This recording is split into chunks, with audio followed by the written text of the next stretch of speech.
گاه نه گریه آرامت میکند و نه خنده و نه فریاد آرامت میکند و نه سکوت کردن.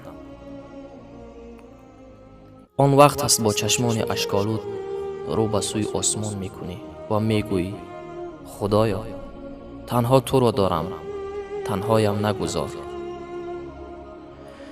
من در زندگی آموختم که وقتی ناامید میشوم خداوند با تمام عظمتش ناراحت میشود و عاشقانه انتظاری میکشد که بر رحمتش انتظار شوم.